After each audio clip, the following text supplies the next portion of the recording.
Hello and welcome to Trade Finance Talks. I'm Mahika Ravishankar, Deputy Editor at Trade Finance Global, and we're coming to you from the 51st Annual ITFA Conference in Singapore.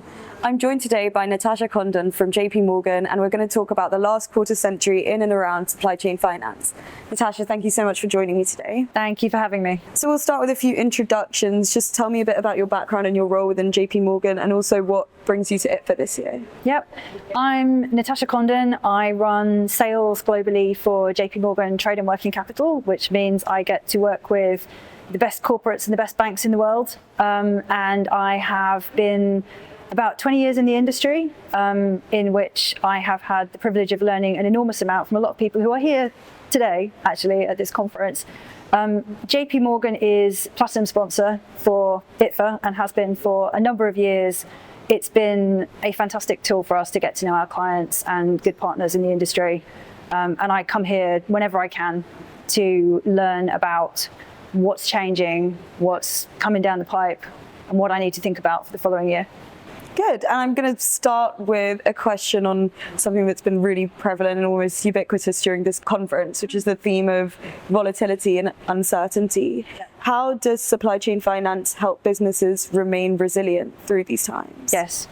I mean, look, supply chain finance and all forms of working capital finance are a way to benefit both parties, right? Fundamentally, you're solving a very simple problem in that somebody wants to pay as late as possible and somebody wants to get paid as quick as possible.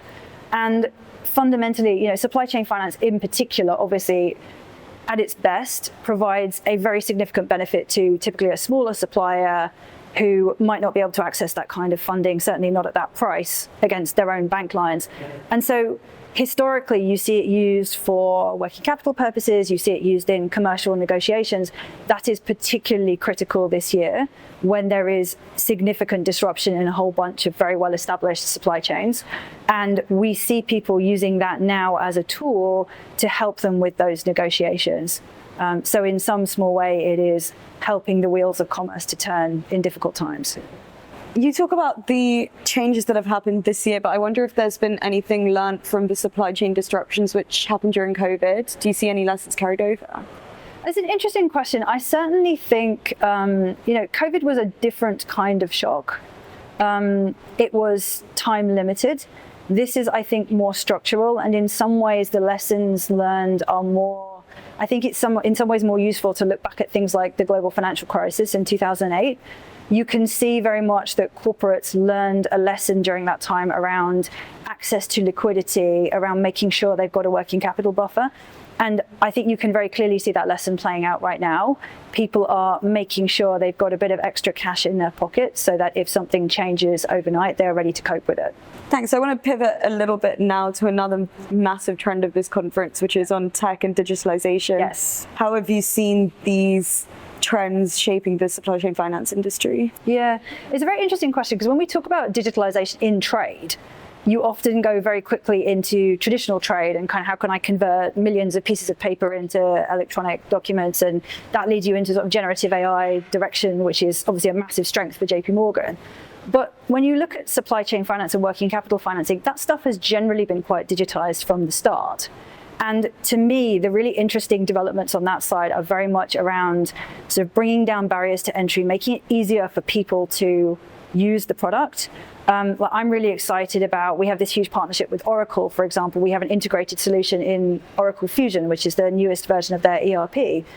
If you're a corporate now and you have that particular version of Oracle, you already have my supply chain finance solution. You just haven't switched it on yet. And that is a real change. I think we're all going to, I already have the partnership with SAP Taulia, and I have a really advanced SAP integrator. I think these kind of integrated solutions are a very interesting development in that space. The other one that we've barely scratched the surface of yet is tokenization. And tokenization of, one of the big sort of buzz phrases I've been hearing at ITFA this year is tokenization of real world assets. And I think that is super interesting, because we can all see that, JP Morgan has a huge third-party distribution arm. We work with hundreds of banks to bring in funding for our programs. And if there are ways that I can use our technology advantage to bring in more funding partners, to collaborate better with the banks who are at this conference, among others, to provide a better solution to my corporate clients, that's a win for everybody involved. Yeah, now to kind of bring together your previous two answers, you mentioned you've been in the industry for about 20 years. What is the single biggest change that you've seen? That's a really interesting question. Maybe it is, I was talking to you in the previous question about collaboration, right? Maybe it is really about how the industry works together. Because obviously we all compete fiercely every day for every transaction, and that's how it should be. But I think more and more the trade finance industry, it is expensive to be a trade finance bank, right? You have to be very international.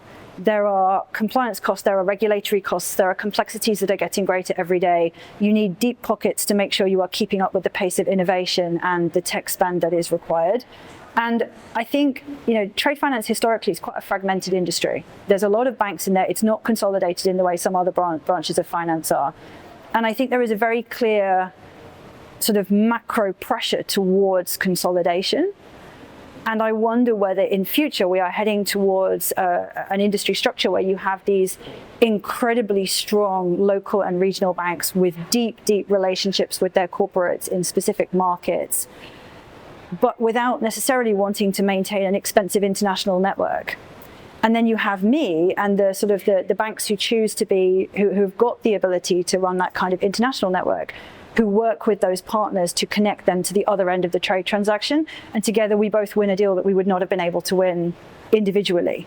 So I think that consolidation pressure creates a lot of really interesting opportunities for the industry to work together.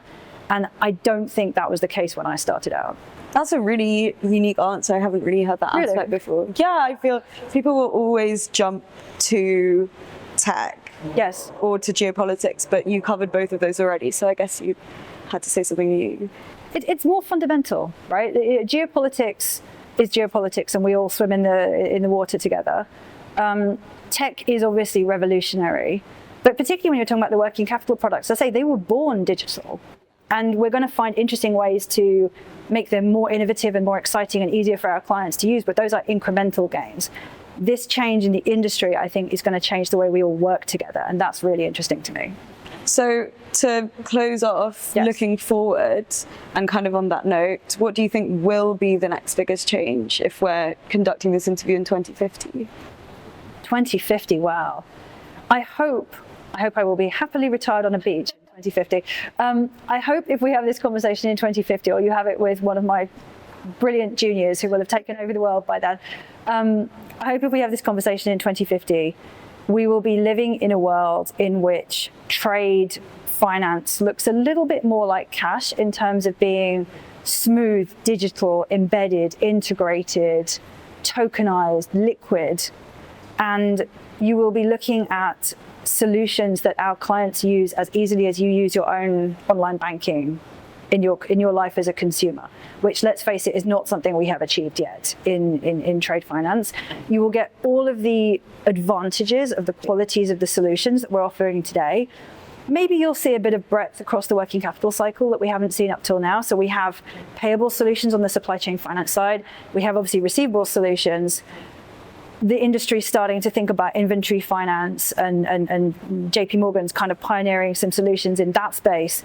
Maybe you will see a really flexible, integrated, smooth, digital solution set that can help a corporate all the way along the working capital cycle.